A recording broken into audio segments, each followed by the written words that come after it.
qui tu es, affligé par qui je suis, j'ai besoin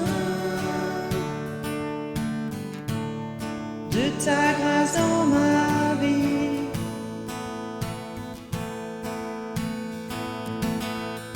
J'ai cherché le bonheur ailleurs, tout ce monde ne m'apporte rien, mais toi tu m'as donné ta vie. Devant toi, émerveillé, attiré par ta majesté, je voudrais me rapprocher, permets-moi de te toucher. Près de toi, je me sens bien ici-bas. Tu es mon seul bien, je voudrais toute ma vie demeurer à tes pieds.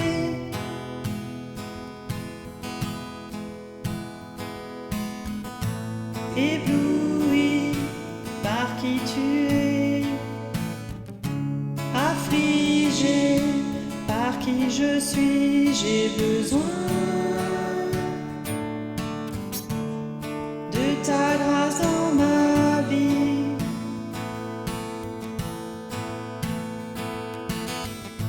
J'ai cherché le bonheur ailleurs, tout ce monde ne m'apporte rien, mais toi tu m'as donné ta vie. Devant toi, émerveillé, attiré par ta majesté, je voudrais me rapprocher. Permets-moi de te toucher. Près de toi, je me sens bien ici-bas.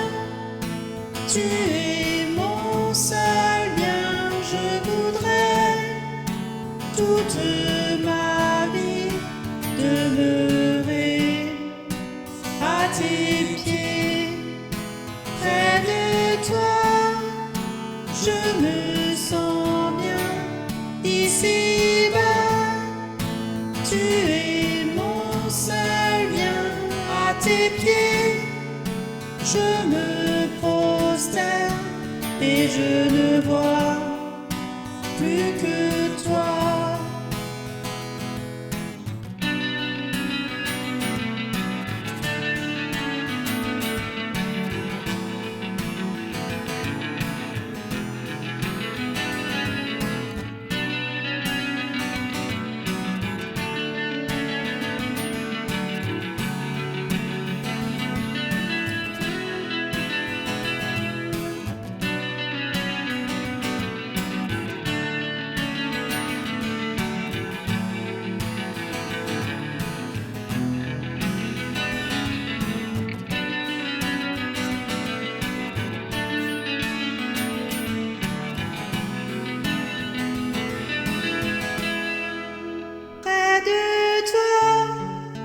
Je me sens bien ici-bas. Tu es mon seul bien. Je voudrais toute ma vie demeurer à tes pieds. Près de toi, je me sens bien ici-bas. Tu es mon seul bien, je voudrais toute ma vie demeurer à tes pieds. Près de toi, je me sens bien ici-bas. Tu es mon seul bien, à tes pieds je me prosterne et je ne vois plus que toi.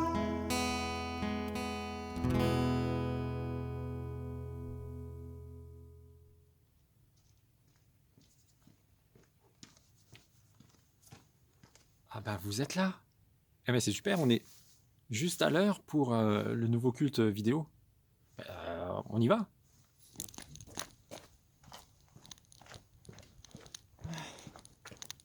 Pas chaud, hein. Hop, hop. Bougez pas.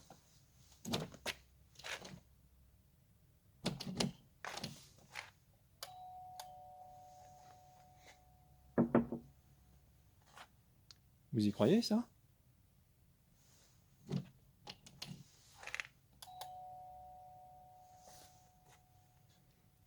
On est un peu comme les 5 jeunes filles imprévoyantes de la semaine dernière.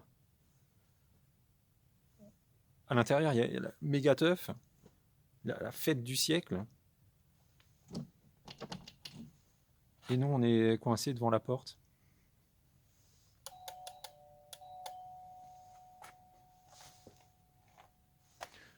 Peut-être que si on casse un carreau. Mauvaise idée. On va quand même pas passer le reste de notre vie dehors.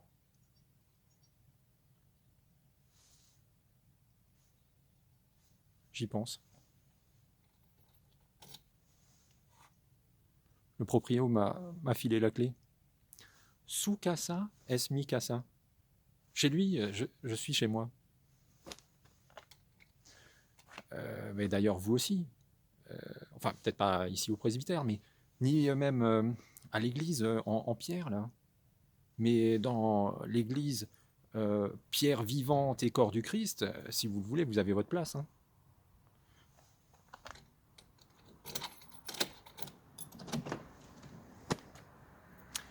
Bon ben, ne perdons pas plus de temps et allons élever les portes de nos vies.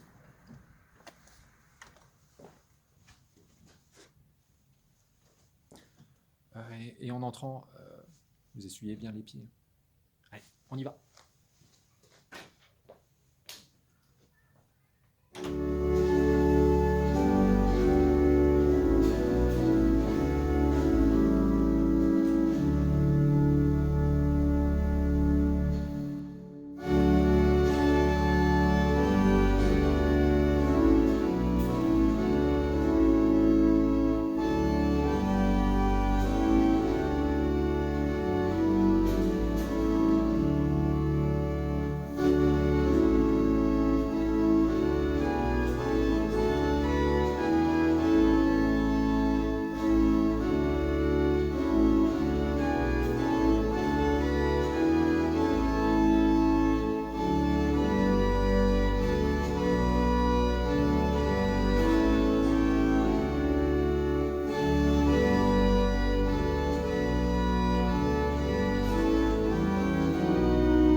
Voyant les foules, Jésus monta sur la montagne. Il s'assit, et ses disciples vinrent à lui. Puis il prit la parole et se mit à les instruire. Heureux les pauvres en esprit, car le royaume des cieux est à eux. Heureux ceux qui pleurent, car ils seront consolés. Heureux ceux qui sont doux, car ils hériteront la terre. Heureux ceux qui ont faim et soif de justice, car ils seront rassasiés. Heureux ceux qui sont compatissants, car ils obtiendront compassion. Heureux ceux qui ont le cœur pur, car ils verront Dieu. Heureux les artisans de paix, car ils seront appelés fils de Dieu. Heureux ceux qui sont persécutés à cause de la justice, car le royaume des cieux est à eux. Heureux êtes-vous lorsqu'on vous insulte, qu'on vous persécute et qu'on répand faussement sur vous toutes sortes de méchancetés à cause de moi. Réjouissez-vous et soyez transportés d'allégresse, parce que votre récompense est grande dans les cieux. Car c'est ainsi qu'on a persécuté les prophètes qui vous ont précédés. Amen.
Parce que nous sommes sûrs de l'amour de Dieu pour nous, nous pouvons reconnaître devant lui ce qui nous sépare de lui et aussi accueillir sa grâce.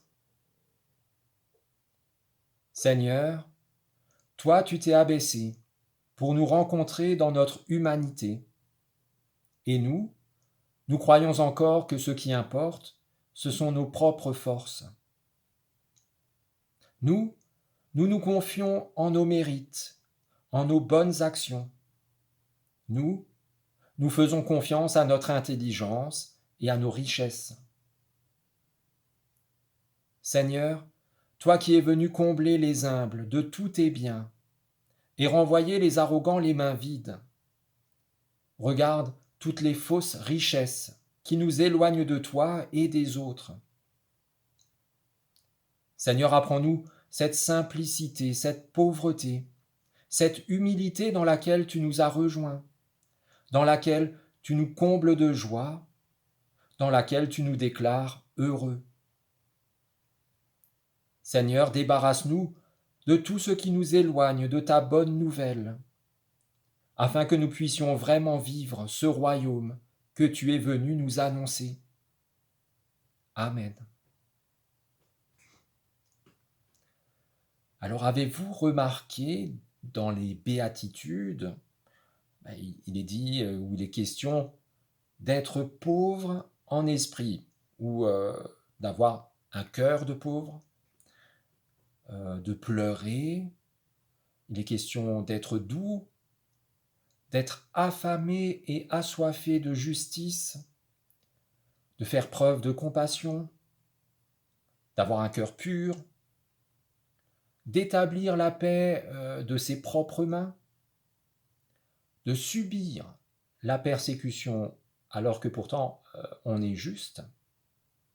Est-ce que tout ça ne vous dit rien? Ou alors plutôt, est-ce que ça ne vous rappelle pas quelqu'un? Eh oui, bingo, Jésus. C'est le portrait fidèle, à mon sens, de Jésus.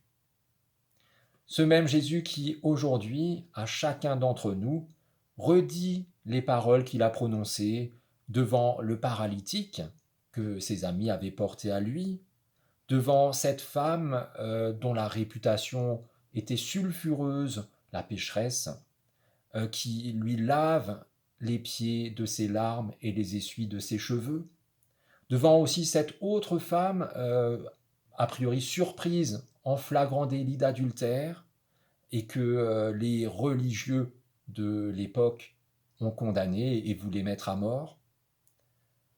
Oui, ces paroles, Jésus nous les dit aujourd'hui à chacun d'entre nous. Ton péché est pardonné. Heureux celui qui sait vivre de ce pardon et qui plonge dans la rivière d'amour de notre Dieu. Amen.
présent les deux lectures du jour. La première dans le livre de l'Apocalypse et une vision de l'apôtre Jean, dans laquelle Jésus, l'agneau divin, nous invite à être chaud bouillant pour lui. Écrit à l'ange de l'église de Laodicée, voici ce que déclare l'Amen, le témoin fidèle et véritable qui est à l'origine de tout ce que Dieu a créé. Je connais ton activité, je sais que tu n'es ni froid ni bouillant. Si seulement tu étais l'un ou l'autre. Mais tu n'es ni bouillant ni froid, tu es tiède, de sorte que je vais te vomir de ma bouche. Tu dis, je suis riche et j'ai fait de bonnes affaires, je ne manquerai de rien.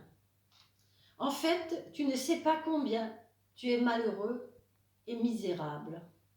Tu es pauvre, nu et aveugle. C'est pourquoi je te conseille d'acheter chez moi de l'or purifié au feu, pour devenir réellement riche. Achète aussi des vêtements blancs pour t'en couvrir et ne pas avoir la honte de paraître nu, ainsi qu'un remède pour soigner tes yeux et leur rendre la vue. Moi, je réprimande et corrige tous ceux que j'aime. Fais donc preuve de zèle et change de comportement. Écoute, je me tiens à la porte et je frappe. Si quelqu'un entend ma voix et m'ouvre la porte, j'entrerai, je prendrai un repas avec lui et lui avec moi. À ceux qui auront remporté la victoire, j'accorderai le droit de siéger avec moi sur mon trône. Tout comme moi, après avoir remporté la victoire, je suis allé siéger avec mon Père sur son trône. Que chacun, s'il a des oreilles, écoute bien ce que l'Esprit dit aux églises. Dans l'évangile de Matthieu, au chapitre 21, nous entendons le récit de l'entrée triomphale de Jésus à Jérusalem au jour des rameaux. Quand ils approchèrent de Jérusalem et arrivèrent près du village de Bethphagée, sur le mont des Oliviers, Jésus envoya en avant 2 de ses disciples en leur disant « Allez au village qui est là devant vous, vous y trouverez une ânesse attachée et son ânon avec elle. Détachez-les et amenez-les-moi. Et si l'on vous dit quelque chose, répondez « Le Seigneur en a besoin ». Aussitôt, on les laissera partir. Cela arriva afin que se réalisent ces paroles du prophète.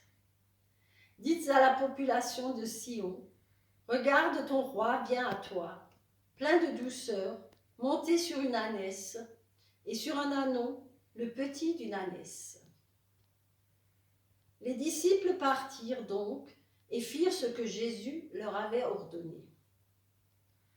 Ils amenèrent l'ânesse et l'ânon, posèrent leur manteau sur eux, et Jésus s'assit dessus.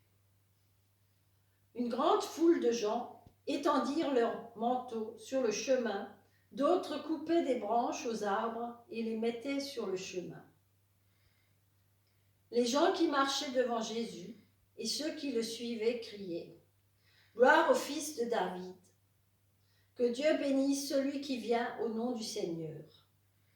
Gloire à Dieu au plus haut des cieux. » Quand Jésus entra dans Jérusalem, toute la population se mit à s'agiter. « Qui est cet homme ?» demandait-on. « C'est le prophète Jésus de Nazareth en Galilée, » répondaient les gens. « Seigneur, ta parole est la vérité. Enseigne-nous à marcher selon ta vérité. Amen.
Êtes-vous audacieux?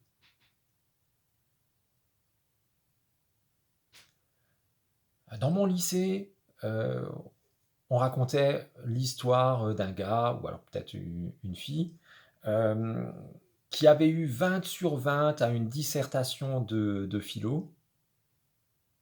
20 sur 20 en philo? Ça devait être une fille. Euh, une disserte dont le sujet était qu'est-ce que l'audace? Vous avez 4 heures, hein, si ça vous tente. En tout cas, il ou elle avait rendu sa copie au bout d'1 minute en ayant écrit sur cette copie que ceci. L'audace, c'est ça. Ciao. Alors ciao, c'était pas écrit sur la copie, il ou elle l'a juste dit. En tout cas, franchement, chapeau, la classe. Il ou elle est un génie. C'est même depuis une légende. Et en tout cas, c'est vraiment de l'audace. Alors j'ai appris plus tard que dans d'autres lycées, à d'autres époques, la même histoire, quasiment la même histoire, circulait aussi. Peut-être que juste la question qui changeait, qu'est-ce que le courage ou qu'est-ce que le risque? Voilà. Mais en gros, le sens de cette histoire reste le même. Celui qui ose, bah, il est récompensé. Oser, ça paye. Ou comme le dit le proverbe, la chance sourit aux audacieux. Alors cette histoire de lycée, ça me rappelle encore une autre histoire de lycée aussi. Toujours dans mon lycée, on racontait aussi cette histoire de ce prof qui était tellement excédé par un des élèves, un petit peu genre petit caïd, euh, qu'il l'a exclu de son cours en disant Archibald, tu prends la porte. Et pour lui, comme pour nous, tu prends la porte, ça veut dire tu sors, allez, oust. Et l'élève se lève, se dirige vers la sortie de la classe, de la salle de classe, ouvre la porte, puis la décroche carrément du mur, la prend sous le bras et s'en va avec. Donc il a pris la porte de manière littérale avec lui. Mais ce gars, peut-être c'était aussi une fille, on ne sait pas, mais c'est un génie aussi. Et depuis, c'est aussi une légende. Et c'est aussi sacrément audacieux. Alors, reprenons la question. Êtes-vous de ce genre de génie, de légende? Est-ce que vous faites preuve de ce genre d'audace? Alors attention, c'est pas en disserte de philo, pas en exclusion de salle de classe, mais de l'audace dans votre vie de foi, ou dans votre foi tout court. Parce qu'en matière de foi, de l'audace, il en faut aussi, et pas qu'un peu. Alors c'est vrai que dans notre société, c'est pas spécialement compliqué de croire en Dieu. Déjà que l'État laïque nous garantit la possibilité de croire comme on veut. Alors même si c'est pas complètement parfait comme système, c'est quand même déjà pas si mal, je trouve. Et puis chez nous, c'est pas non plus spécialement dangereux de croire en Dieu. Alors, c'est sûr aussi que malheureusement, encore très récemment, il y a eu des attentats dans des églises, des attentats même meurtriers, mais il y a eu aussi beaucoup déjà d'attentats ailleurs que dans des églises, et notamment des attentats beaucoup plus meurtriers au Bataclan, un concert de hard rock. Voilà. Donc je ne pense pas que les chrétiens soient la cible prioritaire des terroristes. C'est plutôt les occidentaux de manière générale qui sont visés, chrétiens ou satanistes ou peu importe, à partir du moment où on est occidental, paf. Et puis, comparé à bien d'autres endroits dans le monde où les chrétiens sont vraiment persécutés, emprisonnés, torturés, assassinés, mis à mort, mais vraiment, ben, chez nous, on est quand même plutôt tranquille. Et puis, chez nous, ça coûte pas non plus grand-chose de croire en Dieu, d'aller à l'église de temps en temps. Bon, franchement, ça coûte quoi? Ça coûte un peu de temps, et puis bon, aussi un tout petit peu de monnaie, parce que bon, il y a quand même la quête, et puis il y a l'offrande annuelle, et puis il y a les tombolas pour la fête paroissiale, et puis bon, mais tout ça mis bout à bout, c'est pas ça qui plombe votre budget, normalement.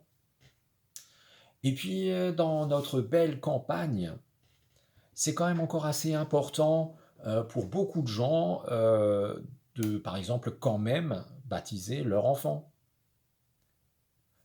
Même si on ne sait pas trop à quoi ça sert le baptême. Mais on va le faire quand même. Parce que déjà, c'est un peu la tradition, et puis surtout, ça va calmer mamie, qui est derrière comme ça, à pousser tout le temps, allez, il faut le faire, il faut le faire. Et puis après, bah, il fera aussi, hein, cet enfant, il fera aussi le caté. Bah, déjà parce que nous, on l'a fait, alors il n'y a aucune raison que lui, il y échappe. Et c'est aussi important, encore, de se marier en grande pompe à l'église. Et moi, je trouve ça, vraiment, franchement, c'est super, c'est super beau, un beau mariage comme ça. Euh, Même si parfois le célébrant et l'organiste, pour ne prendre que eux deux, se sentent bien seuls, ça arrive, hein.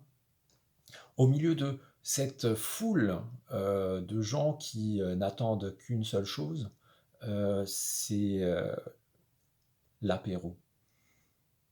Ça m'est d'ailleurs déjà arrivé ouais, une fois de célébrer un mariage où pendant on était en train de célébrer, je me disais vraiment vivement l'apéro. Non, non, non, c'est pas le vôtre. Non, celui-là, il était vraiment super génial. C'était un autre. Cherchez pas, de toute façon, je ne le dirai pas. D'être enterré religieusement, ça aussi, hein, c'est encore important pour beaucoup de monde. Euh, Même si parfois le défunt, de son vivant, n'a jamais vraiment caché tout le bien qu'il pensait de la religion, de la foi, de Dieu, de l'Église, etc. Non, mais c'est vrai que chez nous, même à la rigueur, croire en Dieu, ça peut être marrant. Enfin, pour les autres, hein, ceux qui nous voient de l'extérieur, croire en Dieu, et que ça fait bien rire. Enfin, ils se moquent gentiment la plupart du temps, même si, comme un peu toutes les moqueries, c'est pas toujours aussi innocent que ça. Mais alors, si tout ce que je viens de dire là est plutôt vrai, vous allez me dire, mais où se trouve l'audace dans tout ça? Si c'est pas compliqué, si c'est pas dangereux, si ça ne suscite pas plus de réactions que ça chez les autres, est-ce que ça demande vraiment de l'audace?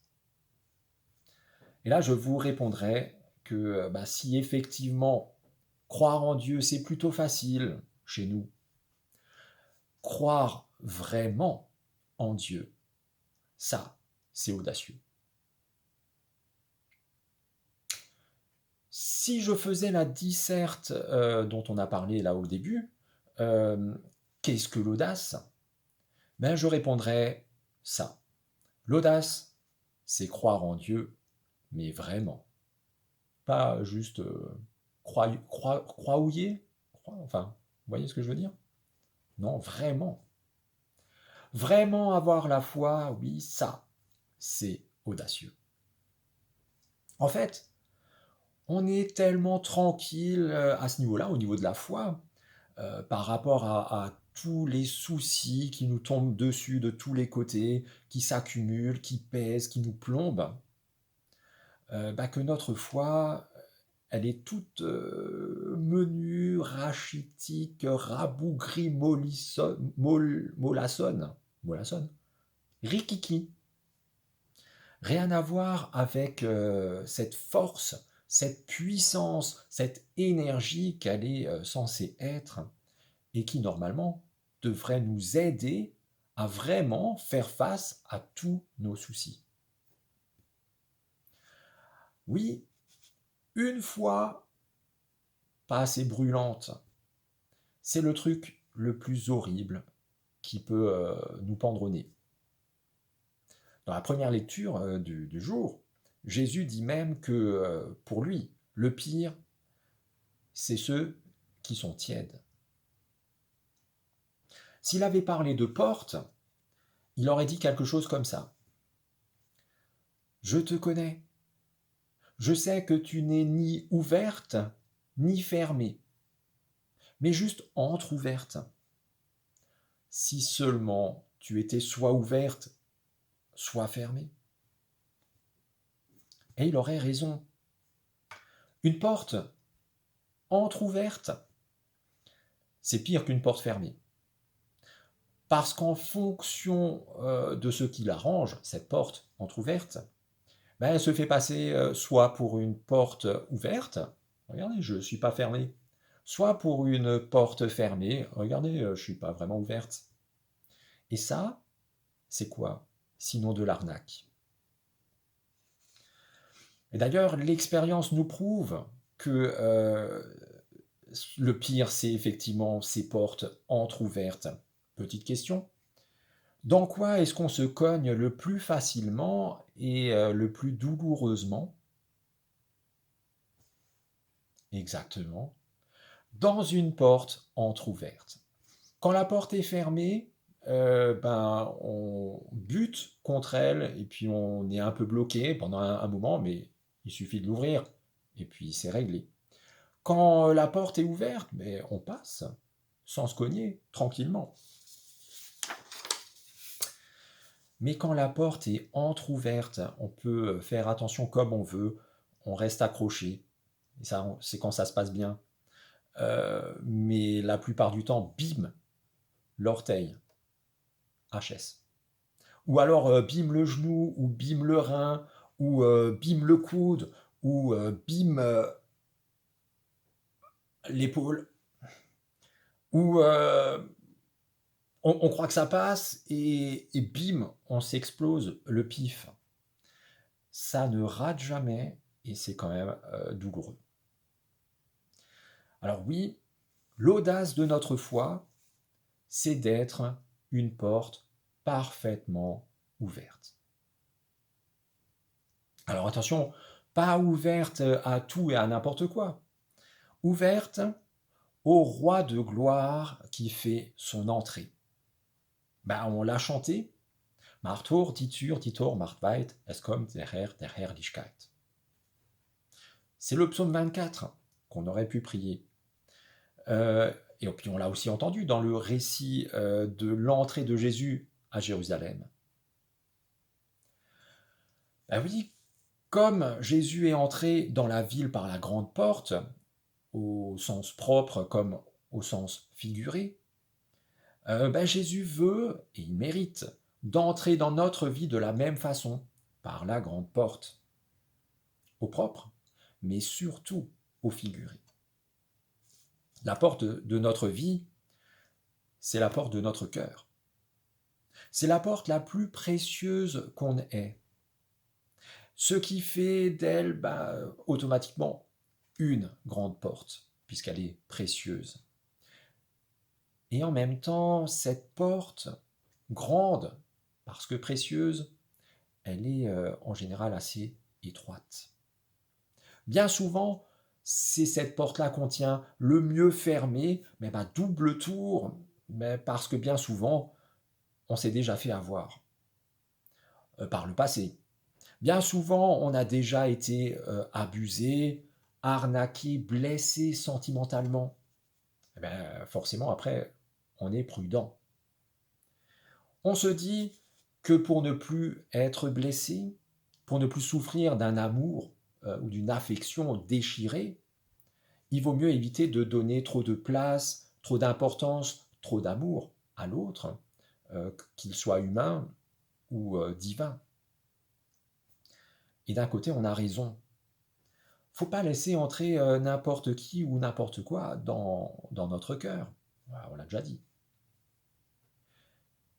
Mais ce Dieu qui se tient à la porte de notre cœur et qui frappe, celui qui, si on entend sa voix et qu'on lui ouvre la porte, entre chez nous, dîne avec nous et nous avec lui, ben, ce Dieu-là, en faisant ça de cette façon, il prouve qu'il est digne de confiance, d'honneur et d'amour. Ce Dieu-là, c'est Jésus le Christ, qui ne force pas l'entrée. Il ne casse pas un carreau, comme je voulais le faire au tout début du culte, heureusement que c'était chez moi. Il ne nous violente pas. Non, il sonne. Il attend qu'on lui ouvre. Et en entrant, il ne fait pas que s'essuyer les pieds, il ôte ses chaussures toutes crottées.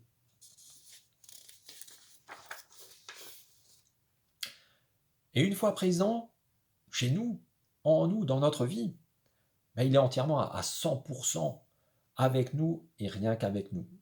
Il ne perd pas une seconde de notre relation.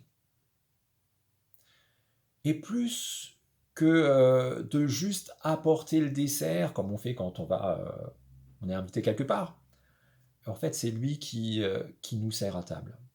C'est lui qui débarrasse, c'est lui qui fait la vaisselle, c'est lui qui nous aide à aller nous coucher, et il nous borde et il veille sur notre sommeil.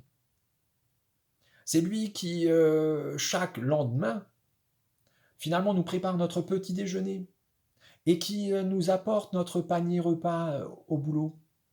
C'est lui qui nous accueille à notre retour après une lourde et harassante journée au bureau, au labo, à l'usine, sur le chantier, peu importe. C'est lui qui nous écoute et qui nous épaule quand le soir on a besoin de vider notre cœur, saisi par la tristesse, par le désespoir, par les soucis. L'audace dont a besoin notre foi, c'est de passer de la tiédeur à la chaleur d'un volcan en éruption. De passer d'une entre-ouverture à un accueil sincère et amoureux.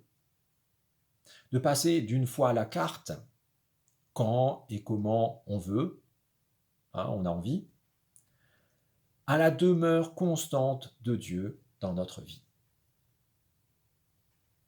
Avec une telle audace, c'est pas juste une fois 20 sur 20 qu'on aura, mais on est en fait directement diplômé, avec mention super trop bien.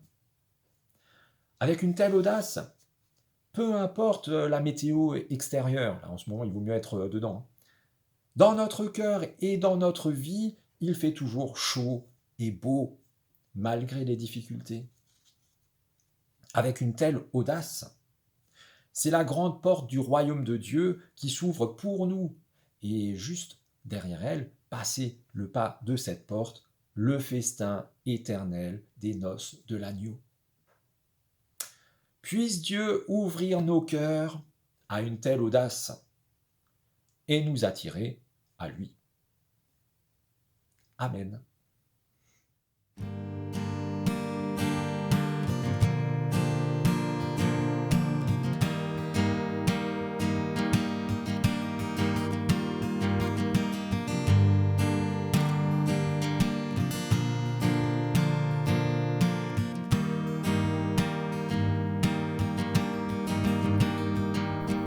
Seigneur, attire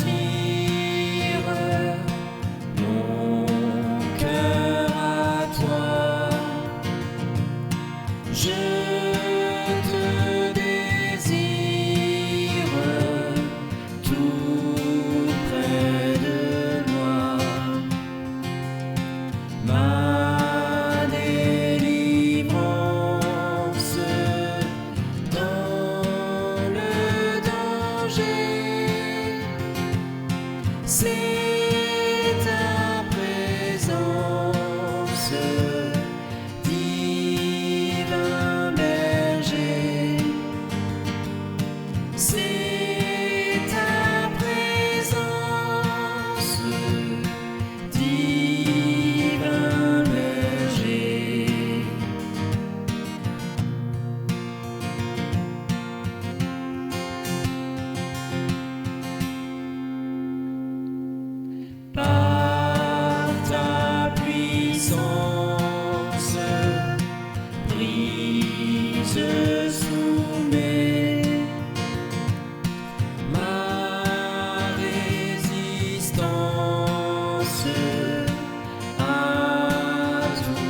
Nous prions les uns avec et pour les autres. Sauveur béni, loué et exalté, toi l'ami des hommes, toi le refuge solide, mon sûr abri, toi la bonté qui exclut toute méchanceté, toi qui pardonnes le péché et qui guéris toute blessure, toi qui peux réaliser l'impossible et qui atteint l'inaccessible. Je te loue, Seigneur. Ô chemin de vie, toi l'unique guide dans la voie de l'amour, toi qui me conduis avec douceur dans ma marche vers la lumière, toi qui me donnes confiance et ne m'abandonne jamais dans mes chutes, je te loue, Seigneur.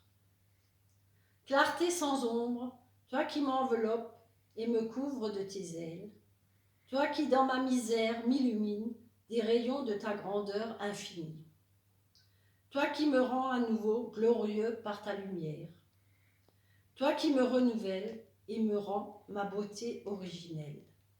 Je te loue, Seigneur. Toi qui viens déchirer les ciels de mes illusions factices, toi qui ensemences ma terre aride et qui aplatis les ronces de mes chemins, toi qui traces une route nouvelle et déracines de ma vie les germes de la haine, toi qui poses ton éclat au plus fort de ma nuit, toi qui apportes la fraîcheur de l'aurore à mon herbe flétrie, et conduis mes pas dans tes sillons d'amour, je te loue, Seigneur. Toi, Seigneur, que je loue et à qui je confie ma vie, prends soin de mes sœurs et de mes frères en ton nom. Console leur tristesse, visite leur solitude, guéris leur maladie. Protège-les dans la peur et relève-les dans la mort. Toi, Seigneur, tu es notre Dieu et nous sommes tes enfants. Et c'est en enfant que nous te disons la prière que tu nous as toi-même apprise. Notre Père qui es aux cieux,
Et voilà que ce culte touche déjà à sa fin.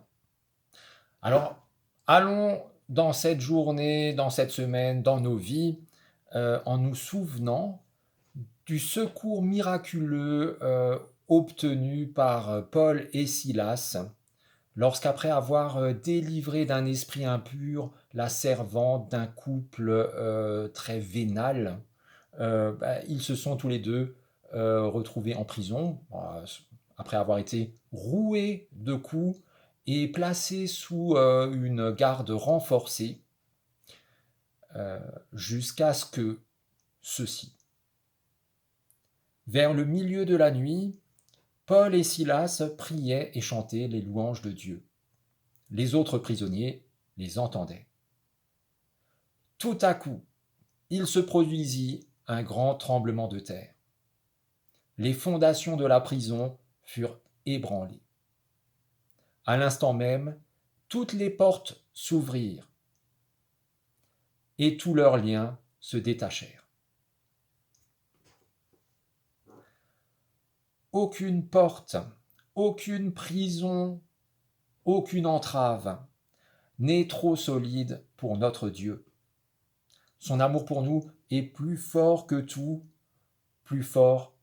ce qui nous fait mal. Quant à nous, ouvrons-lui la porte de notre cœur, alors il y entre et il y demeure. Prenez bien soin de vous avec un courage renouvelé et une confiance indestructible. Et soyez bénis, vous êtes bénis. Amen. Et nous chantons le dernier chant.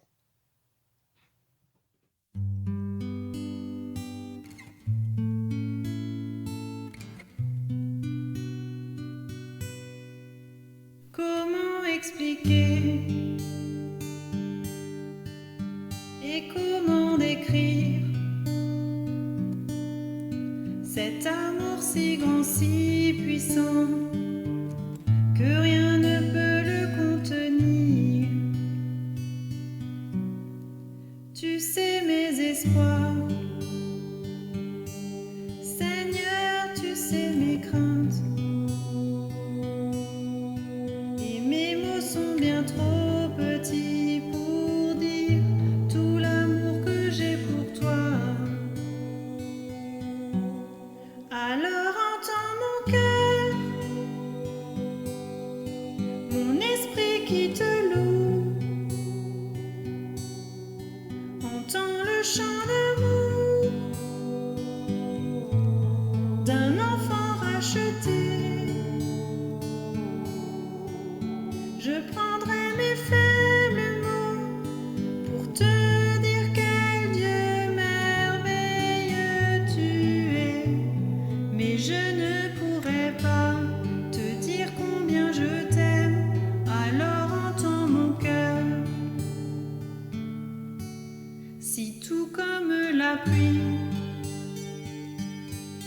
les mots pouvaient couler. Et si j'avais l'éternité, je ne pourrais pas l'exprimer. Mais dans les battements de mon cœur, tu entendras toujours. Merci pour la vie, pour la vérité et pour le chemin. Alors entends mon cœur, mon esprit qui te loue.